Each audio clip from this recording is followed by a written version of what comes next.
Welcome back to the Zero Weakness Podcast, where we talk about how to be a better lifter, how to be a better coach, and everything in between. Make sure you subscribe and enjoy. Welcome back to the Zero Podcast, proudly sponsored by Establishment Coffee. Use 25% off and free shipping. Happy holiday seasons, my folks. Happy holidays. Happy holidays. This will come out, very close to Christmas. Next week. Is Christmas next week? Christmas is like the following. the week after, but this will come out like 4 days before Christmas. Okay. Yeah. They're shaking your head. It's soon. Wow. Christmas time. All right. We got to go on ultra speed today. Yes. James has a health emergency.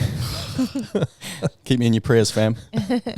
So tell us what's happened. Or do you not want to share? Nah, I can share. So I've got it started off as a, what would you say, ingrown hair? Possibly. Pimple? I don't even know. And it's just progressively gotten way worse. The red circle's just gotten like bigger and bigger. I wonder, have you seen it? It's huge. I'll show you. Look at that lump. Yeah. I wonder if it's like spider bite. Yeah, I don't know. I thought it might have been a bite. Yeah. But it fucking hurts now. So I'm going to go get it drained, cut out today. Oh, take a video of it. Yeah, I will. Yeah. Can you do that stuff? Are you into that stuff? Yeah. I like love the that whole shit. pimple popping videos and stuff. Did you see my brother's arms on the weekend? No. So my brother Tim, my other brother gets them as well, like these fatty deposits, these big lumps of fat that it just sit under the skin. And he got them all cut out on the weekend. He got them all cut out last week. So he had all these like stitches all over his arms. But I asked him, like, did you look at them afterwards, or did you watch them cut them out? And he's like, yeah. And what does it look like? It's like the gristle on a steak. Yum. Yum. Yeah. Yum. Throw that in a pan. That's what you do. You render it to create the tallow, and then you cook your steak in it. Nice. How good. Holy. What have you been up to, Tom, bro? You been traveling? No. What do you mean? Where did I travel? I don't know. You travel every week. No. I've been home. Nice. Yeah, I've been home. I've been just training, working, being hungry. Nice. How's the deficit going? Horrible. What do you want again? 2,000? Like 2,400. You're looking way leaner.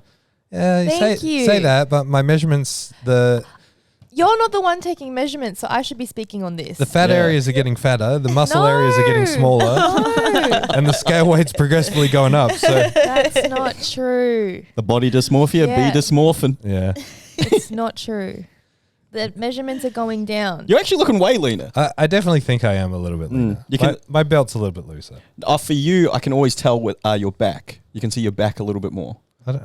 You haven't seen me with a shirt off. No, and your t-shirt. Oh.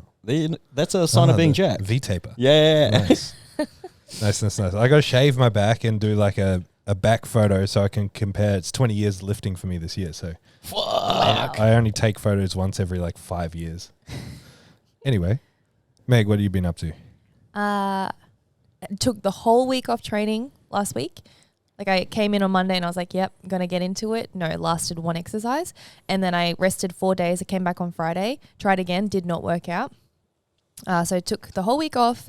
We had a family barbecue on Saturday as well, which was nice. We had all the farm animals come over. Cute. Really? Yeah, it was so cute. That is cute. Oh, is that those cattle pups? Yeah, I'm going to ask my mum and dad if they want one of those. They foster animals all the time. So there's always like a new animal, like every couple of weeks. It's legit a zoo.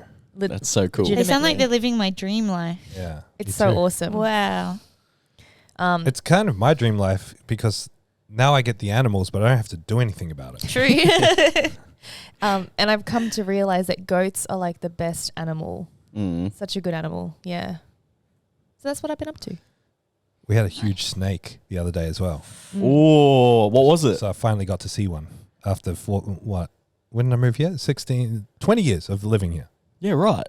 This is carpet python. Yeah. Oh, they're massive. It was Yeah, they're huge. huge. Yeah, sick. Where was it? Just in our front yard. Straight outside the front door, yeah. Wow. And Thomas's sister-in-law like touched it because I haven't seen many snakes. And I was like, what are you doing? And she just nudged it and it was so calm and it just slithered away really slowly. Yeah, they get in your roofs and everything, the carpet pythons. Slithering around. Oh, out it there. is a big boy. Wow. Wait till you see my mum's reaction.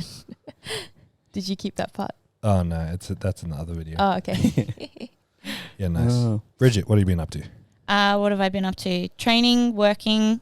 My parents were here over the weekend. They just flew to New Zealand to surprise the grandkids for Christmas. Nice. So that was nice. And then we got surprise free tickets to 50 Cent on Monday night, which was unbelievable. And yeah, that's literally it. Yeah, it's been a fun week. It was so good. I'm a massive, I don't know. Do you know that, have you noticed 50 Cent is always playing in here? It definitely has been this week. No, but I put on, not anymore because no rap music till afternoon. But I always used to play 50 Cent radio. Yeah, nice. So I'm like a massive 50 Cent fan. Yeah. Why is it no raps music till the afternoon?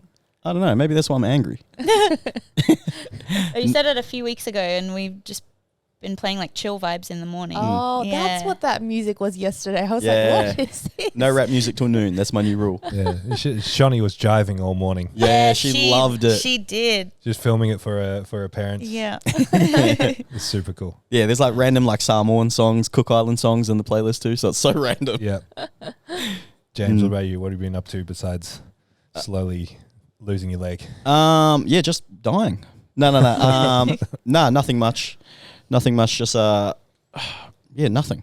Nothing really. Nothing exciting. Nice. Well, besides 50 Cent. Yeah. No, I've just been cruising. I've been training like 3-4 times a week, but I can't do much at the moment. But it's fine. It is what it is. Oh, and we had the Kiwis here. Oh yeah, the boys Oh, boys from New Zealand came over. The New Zealand business partners, Chris and Jamie, and Chris's partner Leash, they came over and stayed with us last week. They just wanted to do a bit of a gym tour, just kind of see what they were getting themselves into. They'd already committed and bought all the equipment, and now they're seeing what it actually is. But yeah, they loved it. It was really funny. I was like, "You guys want to do anything? Like, check out the Gold Coast, check out Brisbane, any sightseeing, theme parks?"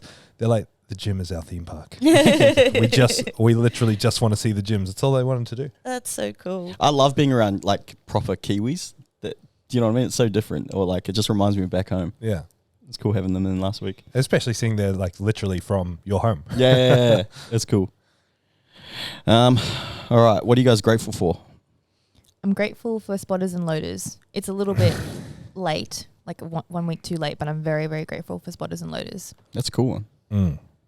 Absolutely. I was just thinking in my head, like, we have so many powerlifting competitions nationwide every year, and I'm sure some get cancelled from time to time, but most of the time, you know, they go ahead. And that means that every single time they're able to, they manage to round up the volunteers needed across the country. That just blows my mind. Yeah, Just volunteering their time. that's what helps the sport grow. So kudos to you for 100%. everyone who spots and loads at comps. Absolutely. Gidge, what are you grateful for? I've said this before, but I say it every time they come to visit. I am grateful for my mum and dad. I just love having them around, and I love having people in my apartment. Makes it feel lived in. Sometimes my place is too clean. Can confirm. That's good. We don't have that problem. James, what you got? I am grateful for, you're going to laugh at this, but I'm grateful for like medicine and technology, like our health system. Yeah. Like, I don't know, you always hear people saying, oh, the public health system sucks. I'm like, it's fucking really good. It's great here. Yeah. It could be better, but it's really good. Yeah. How could it be better?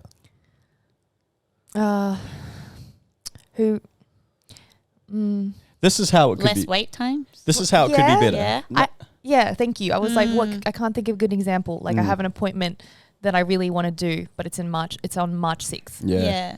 That's But fine. It's hard to help. I know. I feel like they're Yeah. doing their best. They are. Do you know what could be better? Why are always receptionists at doctors and GPs always so fucking rude? Because they probably cop a lot of abuse I was on the gonna say, daily. they're dealing with rude people all Yeah. day. Yesterday I was like, I'm going to be so nice to her, even though she was so rude to me. And she was so rude every interaction. I was like, oh, keep being nice, keep being nice. Oh. Maybe the person she dealt with before you wasn't very nice. Yeah, no, I don't know. And she was in a bad mood. Yeah. Yeah. All right, I've got Tom, bro, what are you grateful for? What am I grateful for? I'm grateful for our clients, like Zero as a whole, our clients. Just the nature of what we do here attracts a certain type of person for the most part, and it's just really cool. You know, a lot of staff are taking time off over Christmas. Clients are very supportive and encouraging of that. We just, you know, our clients make these businesses work, make this podcast possible, make everything we do possible. And so I'm grateful for that. Nice. That's a nice one. All right, I'll kick us off. He who has health has hope, and he who has hope has everything. Your leg's really sore, isn't it? I'm hopeful, man. I'm hopeful. He searched quotes for the terminally ill to get me through. You're gonna find the John Hopkins study and get on some mushrooms this week to sort of give you some clarity about dealing with death. I don't have a quote. I quickly got to search one. Meg You dog. can go, Meg. I can't remember if I've done this one before, but the past changes its meaning depending on the state of oneself now. I like that. Ooh. Yeah. Have I Okay. done that? No, I No. haven't heard you do that okay. one, but I do like that one. What you got, Gitch? See if you can guess where this is from. I found it is in the small things, the deeds of everyday. Oh, sorry, I mucked that up. I found it is the small things, everyday deeds of ordinary folk that keep the darkness at bay. Simple acts of kindness and love. Like a That's British definitely film? no, it's Eckhart Tolle. No. Oh. From a movie. Yes. A Bridget British watches 3 movies. Alien, Lord of the Rings. It is one of those. Yes. Alien. film. No, Does that no. sound like it's from Alien? Oh, Lord of the Rings. Yeah, but who says it? Fucking Dumbledore. Dumbledore. The other wizard. Gandalf. Yes. Gandalf the Grey. When does he say Yes. it? What part? He says it to. I think he says it to Frodo. Maybe when they're in the mines. I'm not sure. Oh, Or he might really? have said it to Pippin in. I can't remember Can, actually. can you say Wow. the quote again? Scottie Pippen. I have found it is the small things, everyday deeds of ordinary folk that keeps the darkness at bay. Simple acts of kindness and love. Oh no, I am completely wrong. It's not out of the Lord of the Rings. It's out of the Hobbit.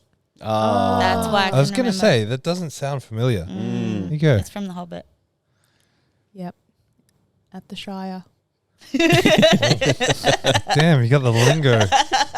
This is the best. Me and Meg act so stoked when we know something out of it. Are you still finding your quote? Yeah, I can't say it or I'll cry. You'll have to read it. Okay. Aw. Having a dog will bless you with many of the happiest days of your life and one of the worst. Oh, Thomas, Doesn't help my death anxiety. why did you? Okay. No, I like that one. yeah. Very special little. I saw a meme the other day that said, "They're angels without wings." It's true. Yes. All right, All right, quickly go. I want to cry. I want to cry as well. All right, we've got a few topics here. Sorry if we're rushing through this. Like I said, I'm going to get my leg cut off this morning. Are there risks involved with being too flexible for powerlifting? I love this question. Where did it come from? Well, I've been one thing it just came from something I thought about myself. I need to do more stretching. Like I need to do more passive stretching Why? for jiu-jitsu. Yeah. Okay. But then I thought, I was like, I wonder if this affects I don't really care about like the interference effect too much because I'm just doing things I enjoy. But I need to get a little bit more mobile for jiu-jitsu. And I thought about it. I was like, I wonder if this is going to affect my strength training. But then again, I don't know why I would think it would affect my strength training. Sure. Would it make it more difficult to hold positions? Well, so that's one thing I thought about. But like for me in powerlifting, I've got adequate mobility. Like I feel like mobility is, we've spoken about this before, but for me mobility is just being able to get into a position. And you know, like you've said before, the definition is just from A to B kind of thing. Can you get from A to B? And for powerlifting, it's fine. And jiu-jitsu, it's fine as well. But I've found myself getting more niggles and strains, and I'm probably a little bit less flexible than a lot of the people there. Yeah, I mean, there's a lot more demand on, even if you can get into certain positions in jiu-jitsu, if you're weak in those positions because you're not used to being in them, you're going to know about it. Like you're contracting or going for max strength in compromised positions where you've taught yourself to do that in very specific movement patterns in something like powerlifting. Yeah, so I've always disguised having poor flexibility with my argument being that I'm mobile enough. Like I've got the adequate mobility to get into said positions. Yeah, and it's interesting because a lot of people have that mindset without realizing that they're actually not. And so someone's definition of, okay, I'm good enough to get in the positions is just competition standards. Like, can you touch the chest on bench? Can you hit depth on squats? But that's not enough, because over time, all you'll do is move your body to accommodate hitting that benchmark. And in doing so, you'll lose flexibility. Like, think of the case studies of someone who's progressively widened their stance and turned their feet out more and more and more so they can hit depth. It's like, yeah, well, I can do the thing, I can hit depth. That loss of range at the hips, that loss of internal rotation, adduction, whatever it is going to be directly responsible for potential certain injuries. It's going to be directly responsible for compensations in other parts of the body. It's going to impact heavily other lifts as well. It's going to impact heavily certain accessory movements to the point where you have to change those. So being good enough or mobile enough is often just like misunderstood. What do you think, Bridget? Do you think that being too flexible is a bad thing? I was just thinking about one of my clients who has hypermobility, and she talks about not being able to do certain things because of that. How do you think that affects it? Hypermobility is a little bit different, especially if it's tied to like a specific issue like ED. I always forget the actual name of it, Ehlers-Danlos syndrome or whatever it's called. That's going to be a slightly different thing to being quote unquote too flexible. Yeah. I was just thinking about how what I was always taught is if you're going to be doing any kind of like static stretching, it's best to do it after you're doing like heavy strength training. Yeah. Yeah. I mean, and there is a slight element of truth to that. But this whole idea of like, is flexibility a bad thing is just ridiculous. And it's very selective. Like, people will say, oh, I need to be tighter through my hips so I'm not sinking my squats too low. But if someone's got very flexible shoulders and can get into a great low bar position, no one ever says you need tighter shoulders so your upper back is tighter. Yeah. Can confirm it doesn't help. Does the opposite. I mean, and that's a good case study as well of what happens when you get the opposite. You'll feel very tight if we shove you into a low bar position, but it's just going to create a host of problems. You're going to get arm pain. You're going to get tightness even further from that, from being in a compromised position.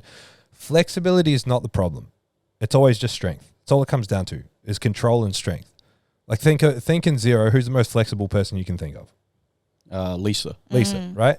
Does she squat so low that her butt's touching her ankles? No, because she can control that bottom position.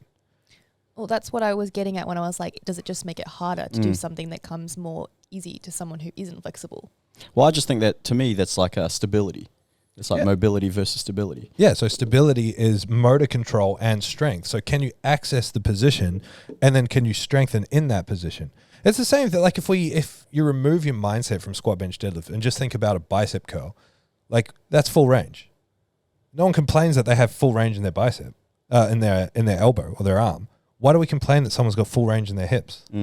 So the range is not the problem. If anything, that's the direction most people should be moving towards. Most people should be moving towards having more options so they can train more options, because you won't lose that strength. You don't automatically just become a floppy noodle when you get a little bit more flexible. Yeah. There's a weird thing where people are doing at the moment in like strength training circles where they're trying to train through excessive ranges of motion. And, there's a trade-off. People are like, oh, yeah, I'm squatting really deep in the off-season, whatever. And it's like, all that's happening is, they're taking it through a greater range of motion. Therefore, visually it looks like they're more flexible. But to me, it looks like they're just putting themselves in a worse position. Yeah, a lot of the time, it's like the answer to, this is going to sound real weird, the answer to squatting deeper if you squat high in competition is not squatting deeper. And what I mean by that is, your body will accommodate what your brain is telling you to do. So someone will be like, okay, well, I squatted 250 at comp, but it was high. As soon as I get over 230, everything just becomes high. Therefore, I'm going to go back to the drawing board. I'm going to squat 70, 80 kilos, super deep. But if they don't have the range to access those positions already, their body will let them get down there, but it'll just make huge compensations. They'll just roll their back forward, like their upper back. They'll just let go of that. They'll just round their butt underneath them.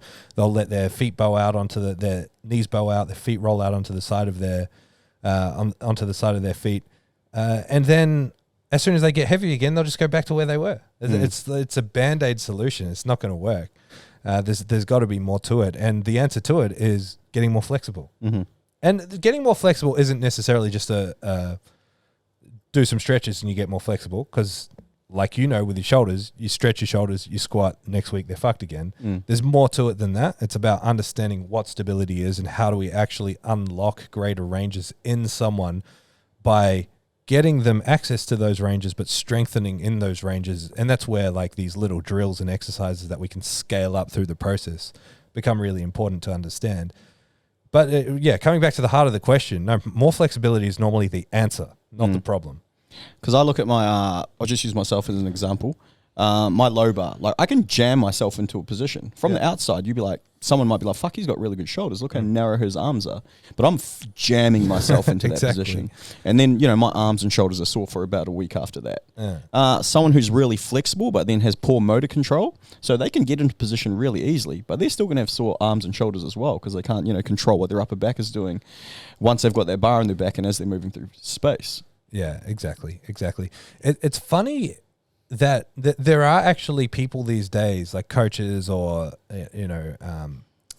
influencers in the industry, that have gone back to the mindset of being tighter is a good thing, which is very old school. Like this is the equipped, overweight sort of 2006 era powerlifter speak, which is like, if I can get my shoulders so tight, it's basically like I'm wearing a bench shirt.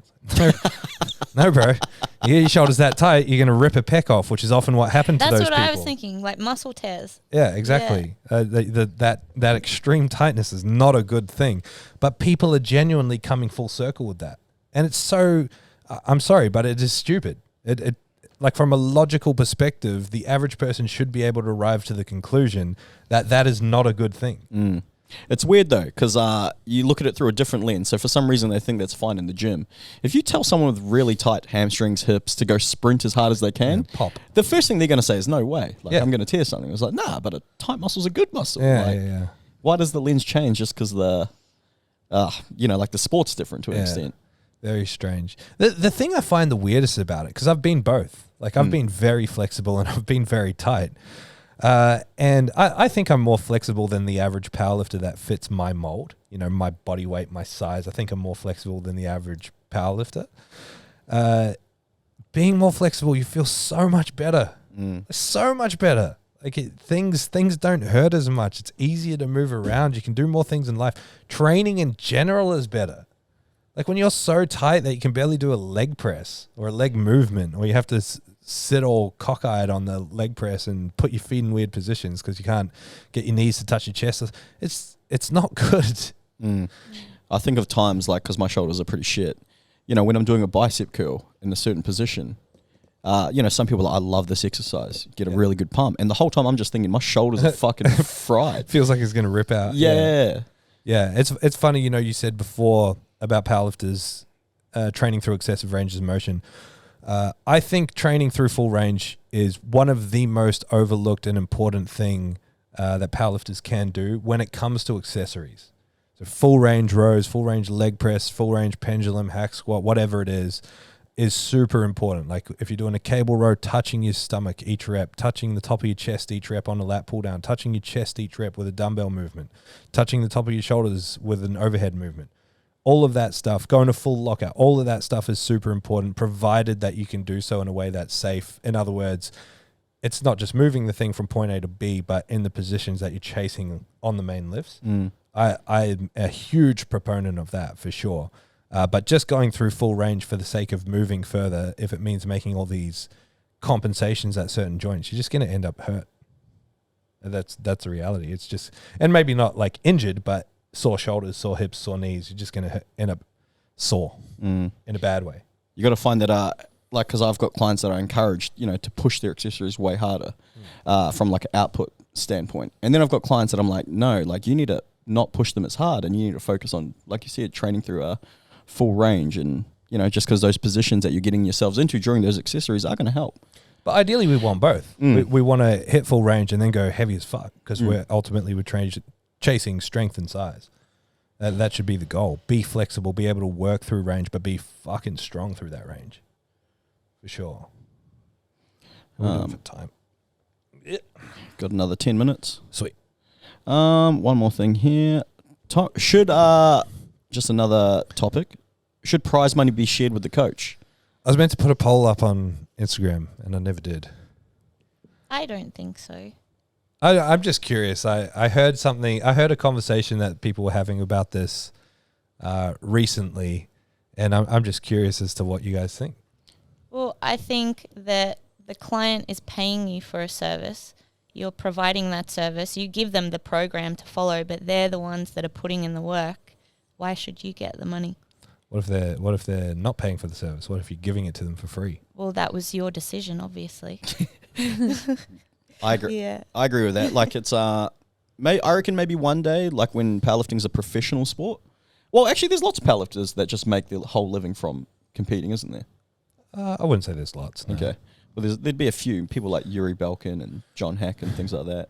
Yeah, I'd wonder how much is actually from powerlifting and how much is from like the stardom that they get to then promote workshops, online coaching, apps, that kind of stuff.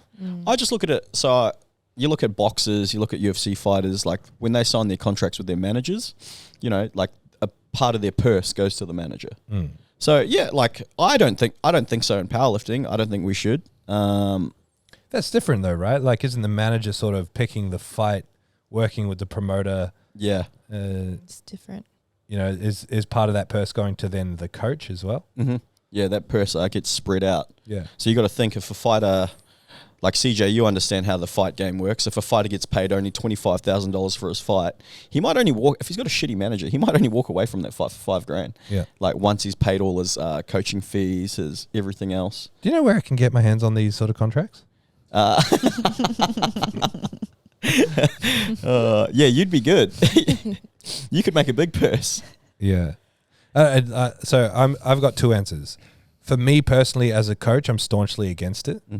For most of the reasons that Bridget was just talking about. It's like, I've been a part of the journey, but they've done all the work. They've done all the lifting. This is their thing. They've earned it. I've just guided them through it. The reward that I get is them winning. Yeah. That's the reward that I get, because my client's doing well. It reflects back on me and my coaching and my brand. That's the reward you get. I feel the same way about competition day coaching. Like, I'm staunchly against charging for competition day coaching, because it is the most important day for me as a coach. That's where it's all come to fruition. And their performance on the day is a huge part of direct marketing for my coaching and my services.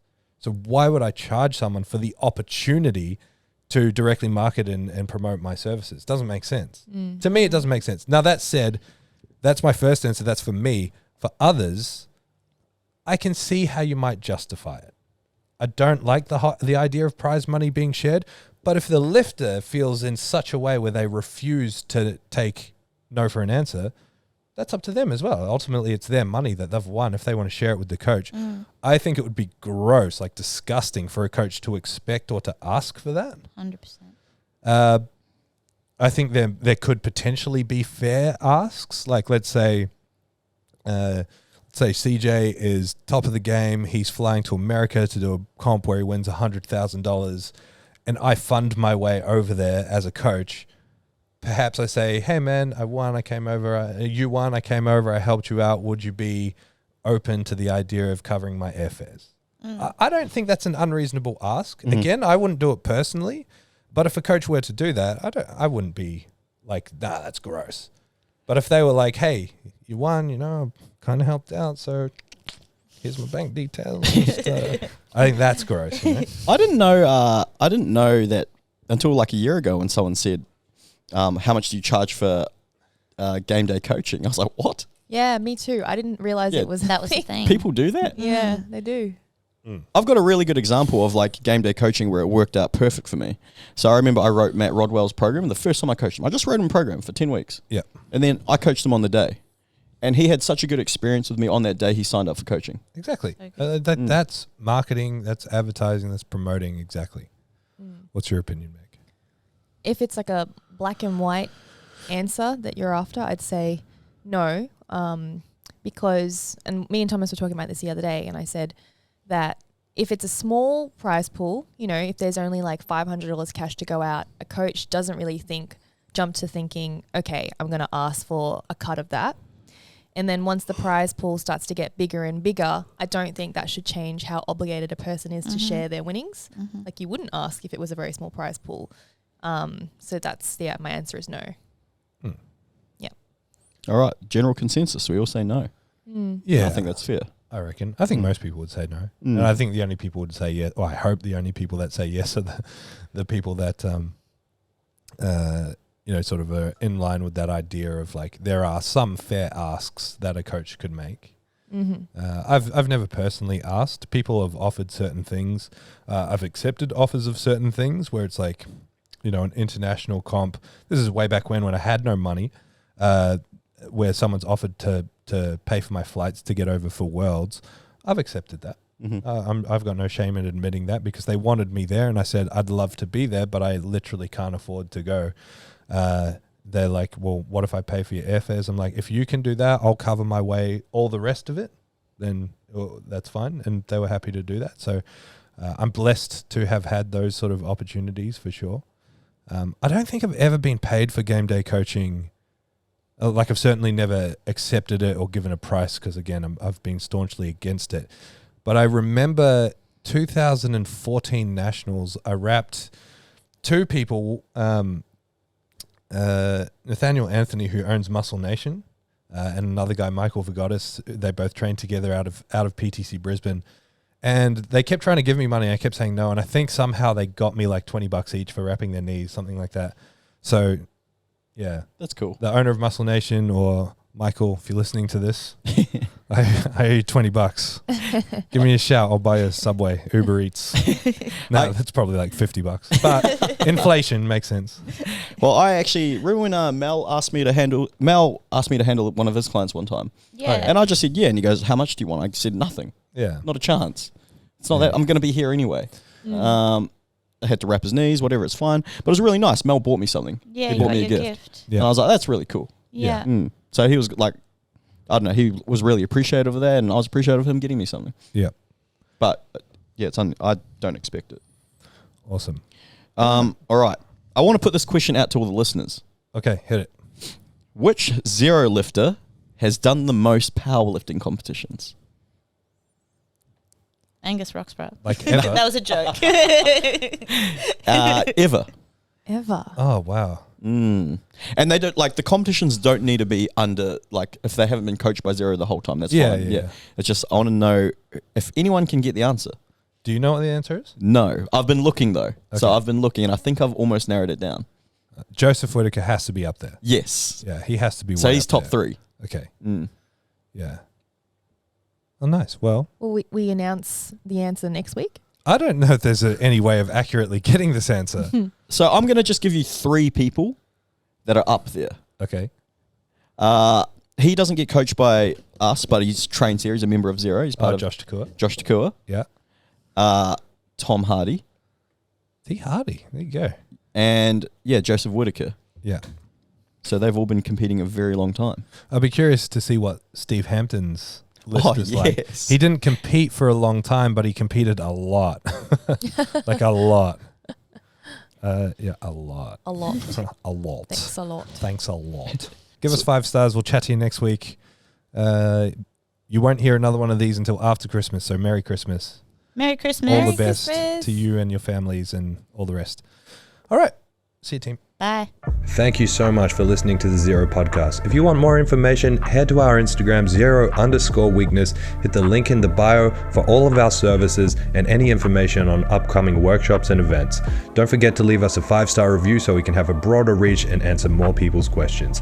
Thank you once more.